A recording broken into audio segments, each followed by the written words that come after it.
गाडगीळ आणि sons limited 1832 पासून। India आघाडीचा केंद्रीय निवडणूक आयोग कार्यालयावरचा मोर्चा अडवला। खासदारांना संसद मार्ग पोलीस ठाण्यामध्ये आणलं। निवडणूक आयोगाकडून फक्त 30 नेत्यांनाच भेटीची परवानगी। मतचोरीचं सत्य देशासमोर आहे, आम्हाला शुद्ध मतदार यादी हवी, राहुल गांधींची मागणी। तर केंद्र सरकार घाबरलं, मोर्चावेळी प्रियांका गांधींची टीका। काँग्रेस देशामध्ये अस्थिरता पसरवते, राहुल गांधींचे आरोप आणि इंडिया आघाडीच्या मोर्चानंतर भाजपची टीका। दिल्लीमधील इंडिया आघाडीच्या मोर्चावेळी अखिलेश यादव आक्रमक, पोलिसांनी मोर्चा अडवल्यानंतर अखिलेश यादवांची बॅरिकेडिंगवरून उडी। कर्नाटक, बिहार आणि महाराष्ट्र निवडणूक आयोगाची राहुल गांधींना नोटीस, मतचोरीच्या आरोपासंदर्भात 10 दिवसात शपथपत्र देण्याचे निर्देश। माझ्या मतदारसंघातील डेटा मागवणार, निवडणूक प्रक्रिया पारदर्शक हवी, लोकशाही वाचवण्यासाठी लढणार, सुप्रिया सुळेंची माहिती। अमोल कीर्तीकर यांची लोकसभेची जागा निवडणूक आयोगाच्या मदतीनं चोरली, संजय राऊतांचा आरोप। 50 ते 60 लोकसभा मतदारसंघात घोटाळा झाल्याचा दावा, तर आम्हाला चोर म्हणाल तर उत्तर देणारच, नरेश मस्केंची टीका। देवेंद्र फडणवीस चोरांचे सरदार, फडणवीसांची कीव येते, पाशवी बहुमत असूनही भ्रष्टाचारी मंत्र्यांवर कारवाई करता येत नाही, उद्धव ठाकरेंचा हल्लाबोल।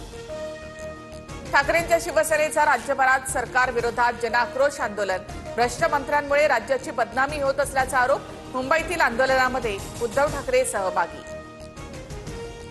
ठाकरेंचं आंदोलन म्हणजे अस्तित्व गमावलेल्यांची रणकथा, जनतेचे प्रश्न सोडवले असते तर आंदोलनाची वेळ आली नसती, केशव उपाध्ये यांची टीका। स्थानिक संस्थांच्या निवडणुकीत काही यश मिळवता येईल का, यासाठी ठाकरेंची धडपड, ठाकरेंच्या शिवसेनेच्या आंदोलनावरून पंकज भोयर यांची टीका।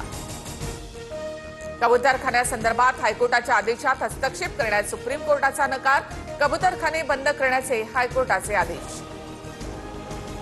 दादरमधील कबूतरखान्यावर बीएमसीकडनं पुन्हा ताडपत्री, कबूतरखाना परिसरात पोलीस बंदोबस्तही तैनात, कबूतरांना सकाळी 6 ते 8 खाद्य देण्याची परवानगी द्या, कबूतरखाना ट्रस्टची मागणी। मराठी हिंदी वादावरील राज ठाकरेंच्या विरोधातल्या याचिकेवर सुनावणी, सुप्रीम कोर्टाचा नकार, याचिका केवळ प्रसिद्धीसाठी, कोर्टाचं मत। सांगली जिल्ह्यामध्ये भाजपमध्ये मोठा पक्ष प्रवेश होणार, चंद्रकांत पाटलांच्या वक्तव्याने राजकीय वर्तुळात चर्चांना उधाण, तर सरपंचाच्या प्रवेशाला देखील मोठा पक्ष प्रवेश म्हणतील राजू शेट्टी यांचा टोला। कोल्हापुरातील महादेवी हत्तीणीबाबत सुप्रीम कोर्टामध्ये गुरुवारी पुढील सुनावणी, महादेवीला वनतारामधून पुन्हा नांदेडीमध्ये आणण्याच्या कायदेशीर पर्यायाची माहिती कोर्टाला दिली जाईल। लातूरमध्ये गोपीनाथ मुंडेंच्या पूर्णाकृती पुतळ्याचा अनावरण सोहळा, मुख्यमंत्री फडणवीसांच्या हस्ते मुंडेंच्या पुतळ्याचं अनावरण। पंतप्रधान मोदींच्या हस्ते नवी दिल्लीतील खासदारांसाठी बांधण्यात आलेल्या नव्या इमारतीचं उद्घाटन, इमारत कामगारांशी देखील मोदींचा संवाद।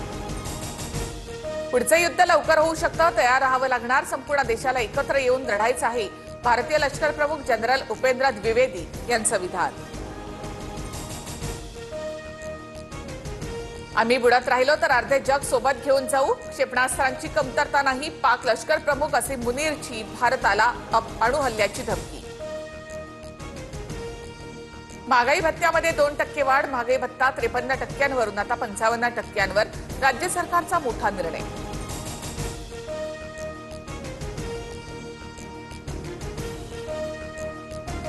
बारा ते 14 ऑगस्ट दरम्यान विदर्भ आणि कोकणामध्ये मुसळधार पावसाची शक्यता, तर विदर्भात 13 आणि 14 ऑगस्टला गडचिरोली, यवतमाळमध्ये ऑरेंज अलर्ट जारी।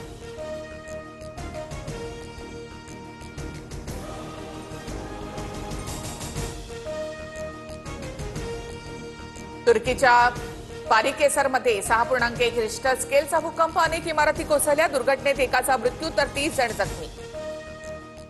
पूना गाडगीळ आणि सन्स लिमिटेड 1832 पासून।